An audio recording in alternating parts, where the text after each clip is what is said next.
All right, welcome everyone. We're Semblance of Sanity. I'm Caleb. I'm Jacob. And we're here for Jujutsu Kaisen, Season 2, Episode 13. All right. We had Nanami. Just, Nanami the Terminator. flexing. Yes. It's showing us his scary side. Indeed. Again. Which apparently was one of the original inspirations for him as a character. Apparently. Good to know. We got cool people on our Discord that passed along some fun trivia to us. Indeed. Nanami was also heavily added in some meat from apparently how he looked in the manga as well. Like looked really nice. That all being said, with the two fights that we've got set up here though for Mei and this special grade curse, Right. which is a really big deal, but also like it's a smallpox curse deity that thing, feels so like at the very least a straightforward fight. I see the opposite. It's the most like unheard of thing. Like what? Yeah. It's like having something come along and going like, this is the Rona. You're gonna fight the Rona. You know? You either have a way to fight it or you don't. Yeah, one of those two. What the hell? Yep. All right, and then also we've got a grudge match a little bit. One that Yuji might not care about as much, but No. Chozo very much does. And Oh, yes. Chozo is being put on the same pedestal that Mahito and Jogo are in terms of The way that they're being set up in the little trio of baddies here, alongside Fogetto. So, Right. all right, y'all, without further ado, let's get into this. This is an ominous start. Yeah. Fuck. Shit. Yeah, everything has gone completely wild.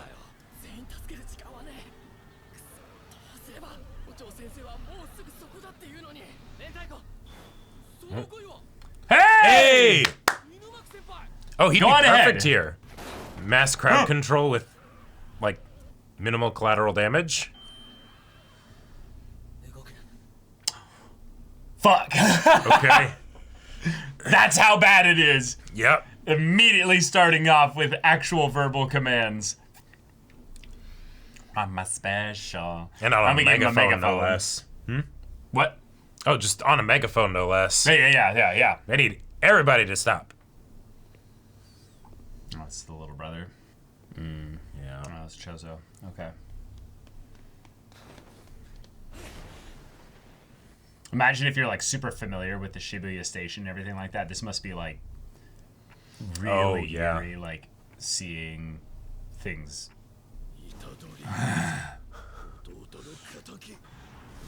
Immediately. Yeah, already going into an attack. Oh, this is his technique. Okay. Just makes it into a laser. Oh, shit. Fuck! Oh, visually though, that's fucking awesome. Make it to a railgun.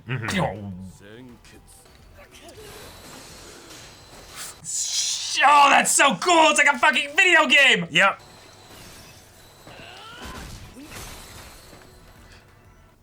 He took that hit pretty well.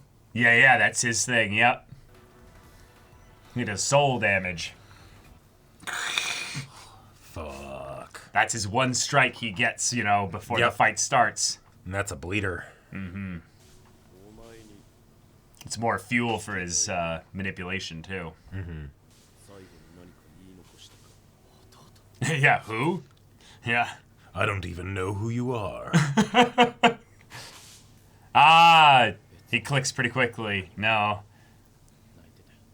Yeah. Fuck. Oh, I love that pink and blue. You seem distraught. Oh my god, that's cool. Yeah, you don't know what to look at. Oh, shit. Yeah. Okay, Get us into a nice. melee. I like it. Okay.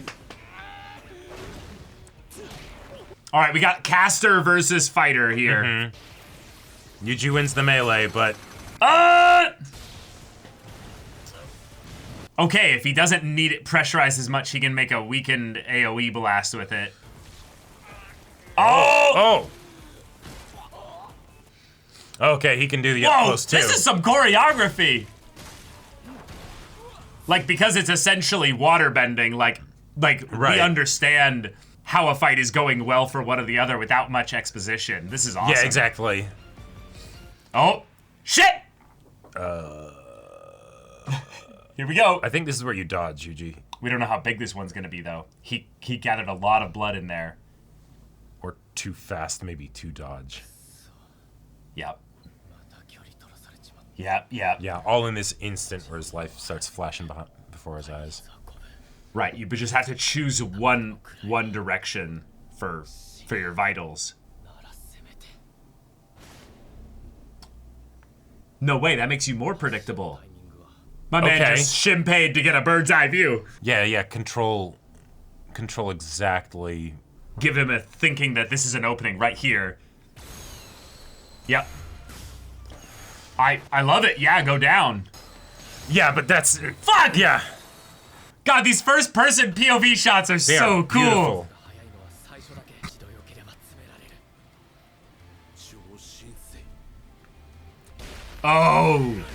Oh, little mines. Okay. All right, I like it. And then an actual blade. Shit. Oh! Take it with you, bitch! No. And while he got your foot You gave there, him distance with those kicks. Yeah. Okay, this is not going well. Although he got away from that one. Okay, so. Oh, it didn't go clear through. Okay. Oh, yeah, Mekamaru. Don't look away from your enemy, though. Here they come, here they come.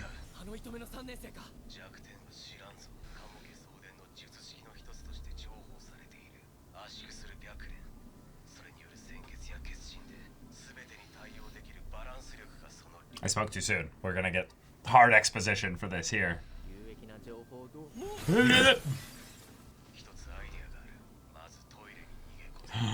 We're gonna fuck up his blood.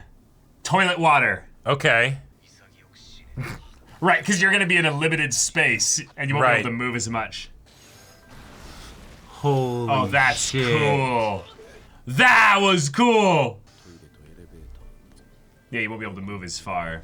One of my favorite things about casters is when they have prepped things that are already casted around them. Yeah, it feels very Fate Zero with the guy with the Mercury ball and stuff. Yeah, and Final Fantasy, just any kind of like JRPG style stuff set up around them.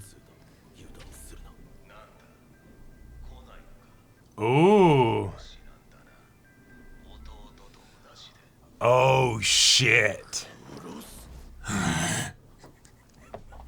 All right. Great start. You know, because oh I mean, my God. Yeah, if he's already kicking your ass, pissing him off doesn't change anything.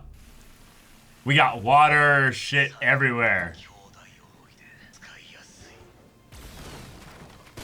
Well, yeah, fuck. There goes Mekamaru. Oh shit, we black flashing him? No, just his basic punch. Yeah. Yeah. Well, we got him in here. It's bouncing off of the little blood drops. Wow.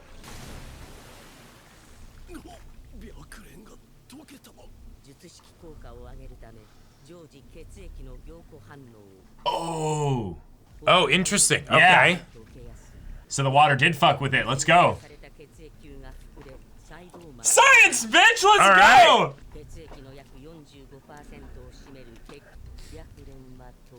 So he's gonna have to rely on the plasma for the most part.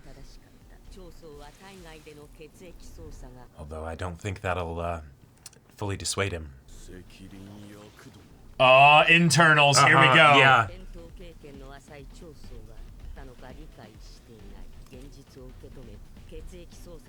Yeah.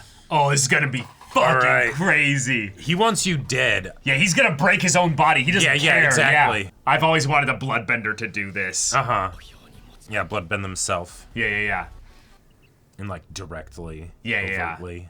And he's trapped. He can't leave here. Right. He has to go past Yuji. Yeah, and that's not gonna go very well. And it's perfect because now it's two martial artists with their own very limited techniques. In water. Oh my god! Fuck! Yep. His movements are probably gonna be really weird too.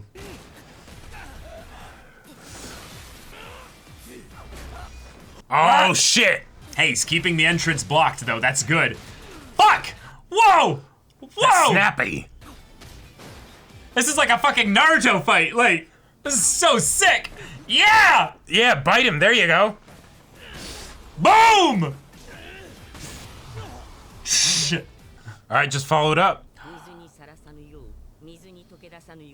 Oh, in a fist. Yeah. Oh shit. Wait, is Yuji gonna lose?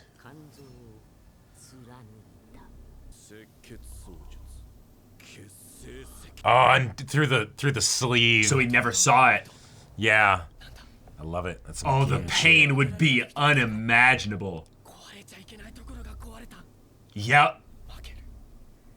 And it's a big solid slug, like. Oh. Is this? Oh. Wait, what? Hey, he wanted to have a death that meant something. He did. Yeah.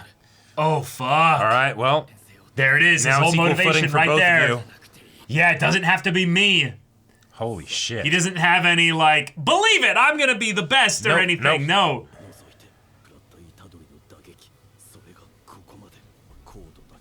Right. It was just because he didn't see it coming. Yeah.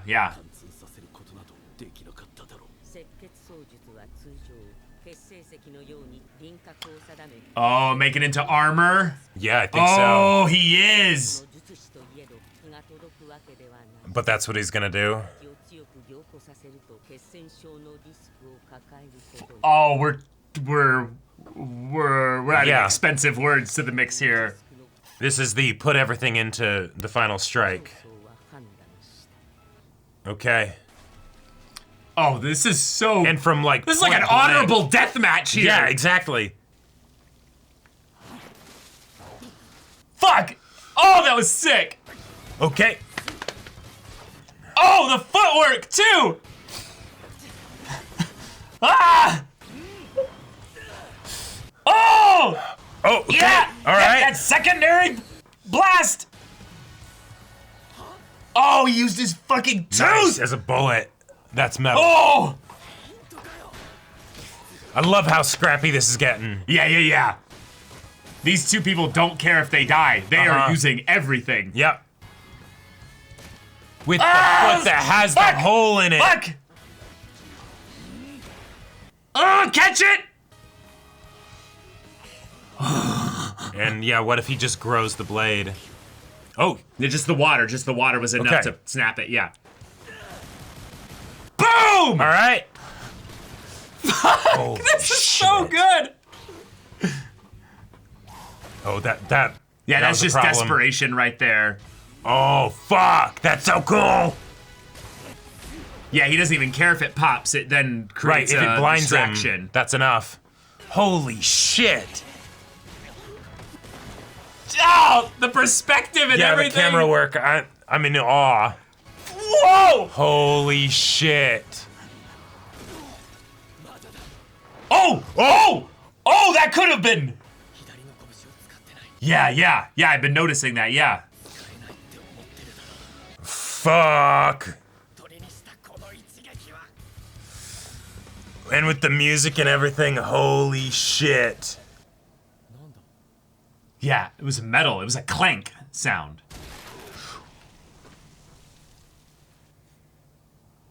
Oh. Oh no, oh no, oh no, oh no!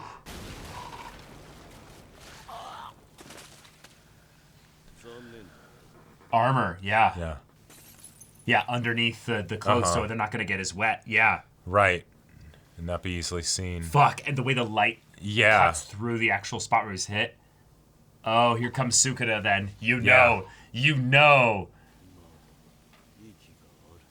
That doesn't seem right. Fuck, the men's sign thing almost comes at the part where he was hit. All right, now let's get the catch. Fuck, here we go! The flickering. I love it. It's time. Yuji's lights went out. Yeah. Yeah.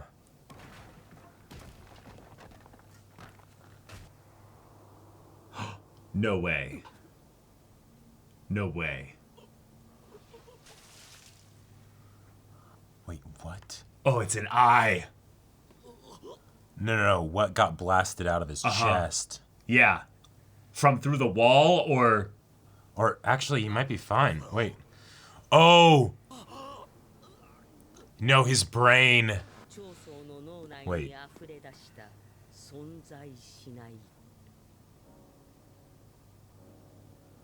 But... One, he should. Beautiful. Yeah. Two, what the fuck? Yeah. Oh, his brother's memories. An alternate reality where they were all friends and... Maybe? But what brought it about? Yeah, we'll find out. Was it Sukuna's influence, or...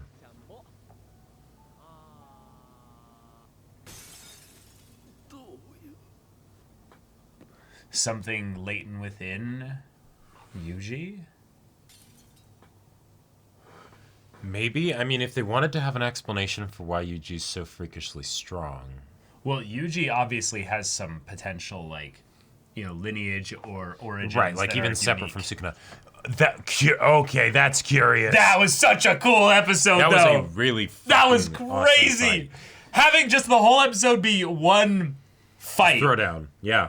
And it's pure just martial brutality. Uh-huh. The blood, the water, the environment. I loved that we actually got to see something where it's like the laser equivalent.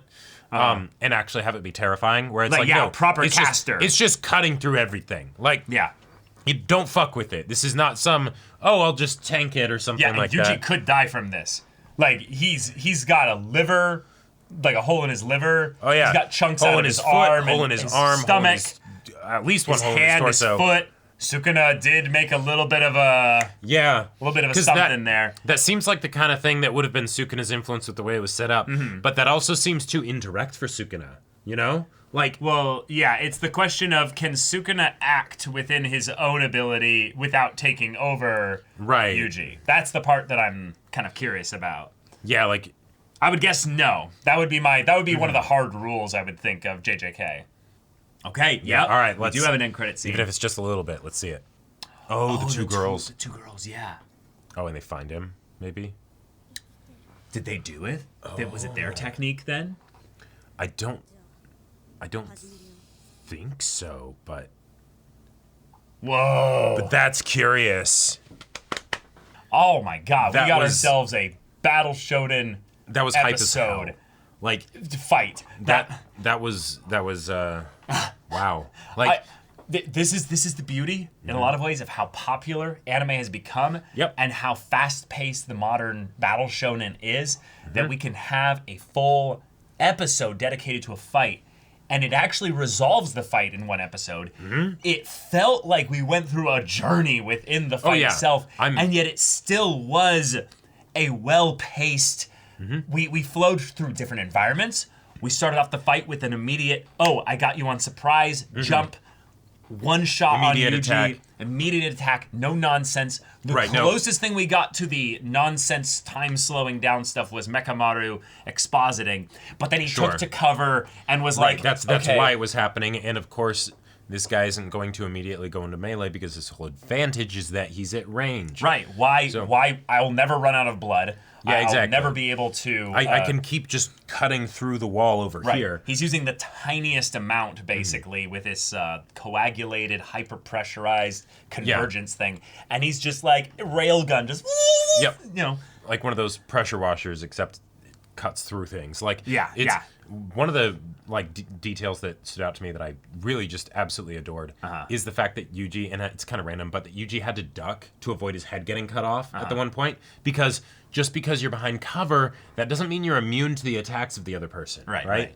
Yeah. So, no, you can't stay there forever. Mekamaru says his stuff to you, but it's immediately, okay, keep moving, make sure that he doesn't know exactly where you are, and get somewhere else where maybe you can change up what's, the dynamic of the fight. I will say, one of my favorite things in an anime fight that's a one-on-one, because obviously my favorite kinds of fight are group battles. I know those are extremely hard to animate. I mean, extremely hard. Yes. Any kind of fight like this is extremely hard to animate.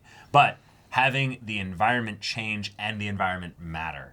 Yes. I think that a lot of these kinds of sorcery fights where it's more than just punching, they don't really care about the environment. It's literally as arbitrary as, let's go fight somewhere else, to a wide open plain where the environment doesn't give a fuck, And then here, we're in a crazy, simple tunnel with just lighting and stuff. Gets torn to pieces. Then it's go to the restroom.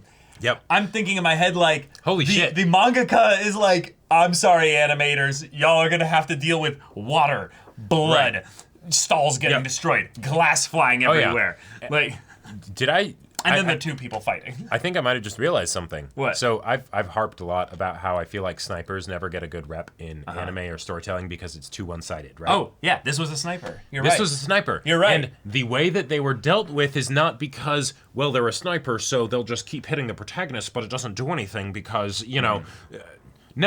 No, it is supremely lethal, and it's get the fuck out of here and do things so that way he won't be able to be a sniper anymore. Get him into close range, for one. Yeah, exactly. Get him into a situation where it takes too much time to prep a technique. Have a janky shot. thing that fucks with his ability to actually use ranged attacks. Like, he can still do it, but he has to really get creative. He has to really get creative. And so, because even in a small environment like that, he'd still just be like, I'll still just use my ranged attacks, and you're fucked. Like, that's just sort of how it goes, right? I loved how this felt like it really was a martial arts like contest, right? And they were using all of the different things that they could have at their disposal, right? Like the environment to hide themselves temporarily while they do attacks. Yep. Yuji being like, well, okay, I can land maybe not as strong of a hit as normal, but I can land at least one hit with this fucked up arm.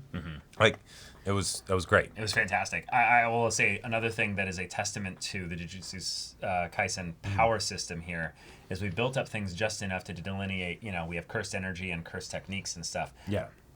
Once we explain he has blood manipulation, we go, right, there you go. Okay. He's using cursed energy to manipulate his own blood for cursed techniques there. Oh, what does he do specifically with it?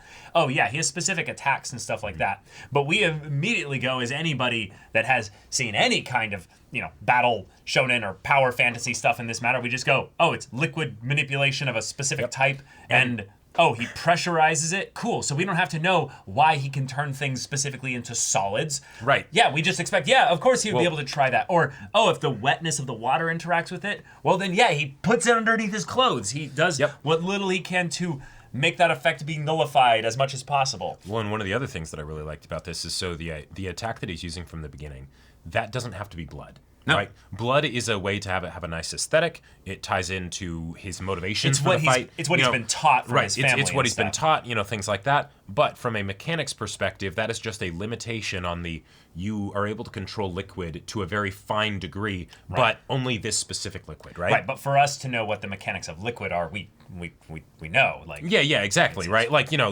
water is used to cut diamonds, right? So crazy shit can happen with it.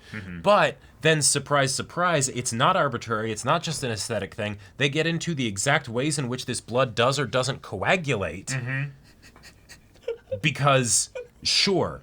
Right. Yeah? Yeah. And no, it's not something that Yuji thinks up on his own because, one, he's not the smart enough type of person to do that, but 2, he's too fucking distracted. Right. It's someone He's trying to else not die. who is his, man in the chair that's just sitting there, not able to participate in the fight, and so they just think about, what would work Okay, here? this is Chozo. Okay, his family is this, so maybe try this. They're going to be pressurizing the blood in this way, and there Yep. have been a lot of blood jujutsu sorcerers in the past, so this is what they typically do. So And you're if going you to need to want- go to the restroom and fuck shit Right. up in there, get it wet, and then trap him inside so he can't leave easily. Yep. And it kind of makes sense because, if it's blood doesn't always, stay a liquid, So, he's still wanting to keep manipulating it and stuff. He kind of has to keep it that way. Well, there you go. Yeah. Yeah. Dilute it. There you go. Or at the very least, oxygenated enough that it's no longer easily able to be Right. pressurized so quickly. Now, so I feel like that is the extent to which I can reasonably talk about the actual details that the fight was showcased, because I wish I knew enough about animation in order to be able to actually properly appreciate what we were just given, because it was incredible. I will say that the most impressive thing for me is how many different individual assets, effectively, even though they know this is 2D, are shown on screen at any given point. And we actually have really good line art for a lot of the close-ups that are still being animated. They're not frozen. We're not seeing little tears. We got a lot of like crazy that. camera angles too. We shot a lot of first-person POV stuff, which we know Mappa has been really much doing. Having fun with. That's been their thing. More recently. But it really worked for me. I felt the just kinetic movement of everything. Right. Yeah. The force was not lost. Yeah. The destruction of the environment, but then also the ways in which they played with what each of the individual fighters could see. Yep. I like the way in which the blood, liquefying and depressurizing created a cloud of blood, which then made it difficult for he the could other still fight use to actually, see what their next move was going to be. Which again is another way to make it so that they can still use their technique in a. But the thing that Yuji does that is successful makes it so the thing now isn't lethal, so these attacks aren't killing him, because otherwise they totally would be. Right. But they're still fucking things up for you because it impedes your vision, and that's everything in a fight like this. And another thing I gotta praise this fight for is that usually caster types in these types of anime will pull out a nonsense move near the end that wasn't built up to properly in order to beat their opponent that should have won, but because they don't get clever enough with the writing to set those things up, it feels like we're just doing the pendulum swing of how many times will we swing back and forth between who's winning, but that technique doesn't work here. And in this case here, we did that 2 or 3 times where it was not just the, what Yuji can't see, he can't dodge. Then also the idea of, if I can't make it pressurized and fast and lethal, I'll then turn it into a hardened thing there, which then, if I can then harden things and it is not affected by water, I can then use it as armor to enhance my arm here. But that's just a distraction to prepare the actual extension of it that's going down past the clothes. To take the hit. And it's been slowly encompassing his whole body. So he's noticing, which side am I going to do this on? I'm going to essentially bait that this side of mine is open, and since Yuji seems to be not using that arm, well, just in case, he might have been thinking of this, I've got this whole side now coated, ready for that hit, and then Yuji hits it, and it's the... Oh, shit. Fuck, wait, why did that... And all of a sudden it's over. And in that recoil, boom, the fight's over, it's done. And the thing is, this fight has its cake and it eats it, because it's still solved by essentially a... MacGuffin something or other that is new and not basically not explained. But the thing is, but there's third parties potentially involved. Right. Here. It's there's at least third parties involved. At least right. one. Which in and of itself is very fun, because anytime you have antagonistic figures that then combat each other, or decide to help the protagonist at some point or whatever, that's always great fun, because then it's getting at the motivations of these side characters and getting at it in an interesting way, because it helps progress the conflict. So awesome. But then on top of all of that, we don't know whether it's Sukuna, we don't know whether it's something else, we don't know whether it's the 2 girls, we don't know if it's some aspect of Yuji that's going to be revealed, right? But there's a lot of the answer to that when we get it will be very satisfying, because we still got the progression to that with a very well rounded fight. Exactly, right. But then on top of that, oh god, what was there was something else. My mind blanked. Oh, yeah, no. I just loved, as a personal thing, I loved the using the sleeve to shoot something from underneath it. Like that. Like That's literally a visual thing that's used a lot in media specifically to do the but you can't see, what you don't Right. How do you dodge when you don't see the gun? yeah, right? Like it's Geen from Bleach firing his Shinso, Yep. Right, like and you mentioned things where you were like, oh, this feels like the an homage cowboy's to gun under the table. Yeah, exactly. Yeah, right. yeah. Like there were so many things that felt like wonderful references and homages in the way that JJK loves to do things like that. Yes. And not just in the, seeing Frodo and Sam on the TV, right? But in ways like this. JJK celebrates pop culture. Exactly, And I think that's right. probably what makes it extra relatable and feel grounded in a weird way, because sometimes it gets overt with it, like, oh, Lord of the Rings, Jennifer Lawrence. Yeah, exactly. But other times it does it in a way where it's in the production for us, basically, not for the characters, but in a way where we're like, oh, shit, we went into a style with, like, an old school,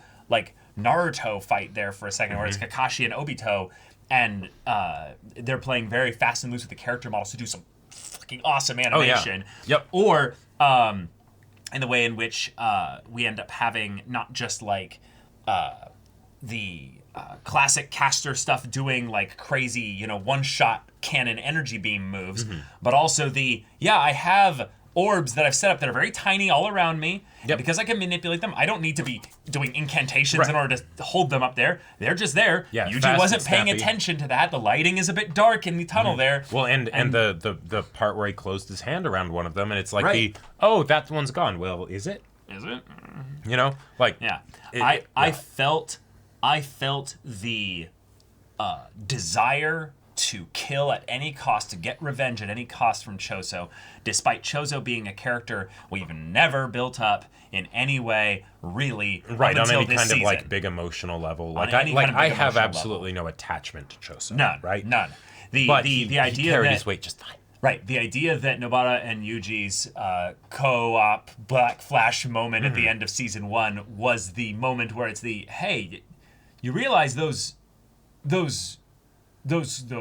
Curses. people curses, or people curses. Like we're very much blurring Yeah. the line here of like, we have relationships, we have family, we have people we care about. And the fact that we had all we've been blurring the line between the two in recent episodes in different locations, and now here we are having some crazy thing happen that is specifically, it would seem related to the blood of the two mixing and stuff like that, and it's like, Yep. That is a Interesting. potential part of it. Now, if we want to go into kooky land, uh-huh. and we want to ignore Sukuna here for a second. Sukuna's main thing that makes him exciting is that he is the demon within that can, in terms of the trope that he is, that can arrest control at any moment, but he's not going to do it just for any time here. Right. We're not going to have this He has be a his thing minute that comes deal. about when the protagonist is nearing death or something like Right. that. He does kind of chastise Yuji here by being like, you got rinsed by riffraff? Yeah, exactly. Damn. Like Now... And I just to in the reaction, I even made a joke about the whole Bleach thing of like, and this is where he catches the arm, when he comes down to strike him, because like that's like, oh yeah, it's tried and true. Yep. But no, Sukuna, as far as the rules being established in JJK, he does not seem to have any kind of influence over Yuji unless he literally takes control. Right. So this wasn't Sukuna. Now this could be the two girls. They could have done something, but the way in which they kind of found Yuji also makes it seem like that wasn't them either. I don't think it's either of them, and that's why I think it's going to be something where it's getting at the idea of what Yuji is and all that stuff. So, Yuji, episode 1, freakishly strong, literally inhuman strength. Yep. 2, he's not just strong in like a natural, like, he's using like this like stuff subconsciously He's or something a hunter like that. enhancer or something like that. Right. No, the way in which we understand cursed energy and all that is something that you actively use. Now, here's the thing though. We have in this world people who were born different because of shit that was set up with them. Yeah, the packs and all that stuff. All kinds of things there. So, Yuji, who he is, who his lineage is, because this is very much an anime, specifically with lineage being a big portion of it, but also the emotional motivation of Yuji kind of comes from his last piece of family being taken away from him and him kind of needing to reevaluate his relationship with life and death. And I liked that was brought up again in this fight. Like that's a way where even though this fight was not something that caused Yuji to like fundamentally change as a person, right? In the grand scheme of things, this was, oh shit, oh shit, we're fighting someone really strong. Yeah, exactly. I'm not ready right for this, but okay, here we go. But the fact that it's the, no, he wouldn't mind dying, right? Yeah, I don't need to be the one to save Gojo. Yeah. That's one of my favorite meta things about this episode is him basically saying, I don't need to be the main character. I don't need to be the main character. I don't need to be the protagonist here. There's a lot about Yuji that in a lot of ways was subverted by the way that the movie introduced Okutsu, but then also the way in which Yuji kind of doesn't have a lot of the main character trappings of a typical shonen protagonist. I mean, hell, Fushiguro seems like the main character, right? I mean, as far as like the traditional things, in the a lot crazy of ways, dad that's, in a lot of ways he does have a lot of that stuff there. Yuji does have some of his own equivalent things like that, but it's the kind of thing where JJK doesn't really feel like it's saying that Yuji has plot armor just because he has Sukuna. If anything, it's more that, no, because he has Sukuna, he has a ticking death clock over him. And every time he gets close to where Sukuna might be like, do I do something? Yeah. No, I don't. Right. Every time that happens, that's Yuji having that death timer get closer to 0, you know? One of the other things that I want to kind of get at with the idea of, like, I don't think that the interference here was Sukuna, but if it was somehow, maybe he stimulated Yuji. Right, like he did some indirect thing that would actually be interesting in a whole nother angle, because that is a very weak manifestation, right? Like if you think about it depends, because this actually did like completely fuck over Chozo. No, right, but like. It wasn't as like overt and overpowering, right? Like when I think of the times that you have the demon within and all of that stuff in stories, the reason why it will always show up when the person's about to die is because the demon within doesn't want to die. Right? And so it's I need to do something because otherwise I'm dead too. Yeah. That doesn't seem to be what happened here. Right. And so if that's the case, then that means Sukuna really might be vulnerable. That minute thing that he has, he might have set that up just so that he could get away, right? If there's ever a time where people come along and they just really want this Yuji guy dead. Yeah, and maybe he is slightly limited by Yuji's own body. So he's like, I'm not going to be able to do anything here. So if Yuji has something that is tied to his lineage, or at the very least his physical being, sure, that's one, exciting. But 2, it is a thing that reinforces that, no, Yuji, you're the main character for a reason. And we've kind of just brusquely moved past the kind of weirdness that you are because, it's anime and people are going to be freakishly strong and durable just because, 15-year-olds are that way when they're the main character. Yeah. So we'll see how this goes, but that's something that they seem to be very much... saying, oh no, we'll address this in this arc. Maybe not the next episode, but really quickly. And then I had to put a joke here into this as well, because he literally channeled my brother. Like it's we have memories now. Oh yeah. My God. Like in a funny way. Yeah. It's literally something that could be setting up that wasn't just a joke. That when Toto was like, I have memories of times with you as my brother. That's actually super serious foreshadowing. That might have been an actual subconscious use of Yuji's own power. I mean, that would be hilarious. I think that's a bit too like silly and meta, for that to actually be what's happening. But it happened here. No, I know, but I like the idea of it. Well, but regardless, and this is something that I want to bring up of why this fight is really fantastic.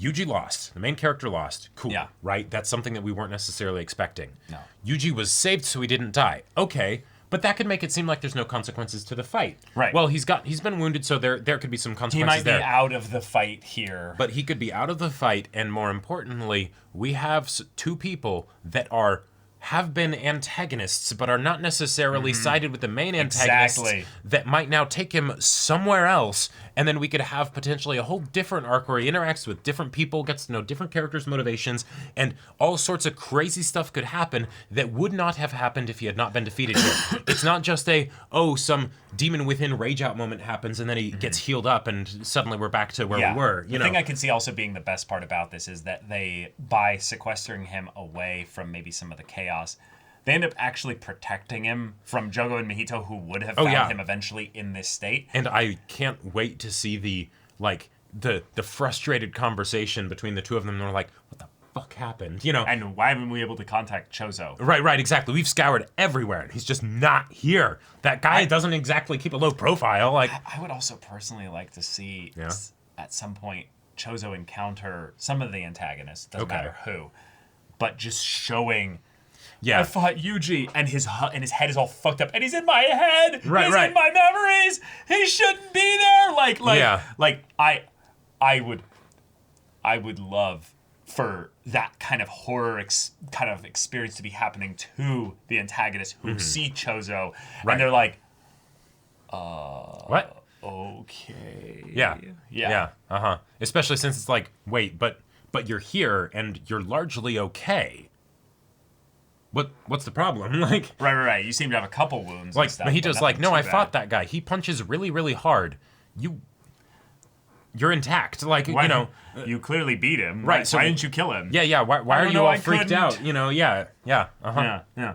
We'll see. Yep. We'll see. But y'all, thank you so much for watching this episode's reaction and discussion. If you want to see the next episode's reaction and discussion right now, though, go check out the link in the description below for our Patreon. You get an early access there. You can watch full-length timer reactions there, and all this comes with Discord access, so you can chat with us in the community there about this show, about anime in general. And also be sure to check out my Baldur's Gate 3 Let's Play on Twitch. And if any of that interests you, we'll see you there. But until then, we're Semblance of Sanity. I'm Caleb. I'm Jacob. And we'll see you all next time.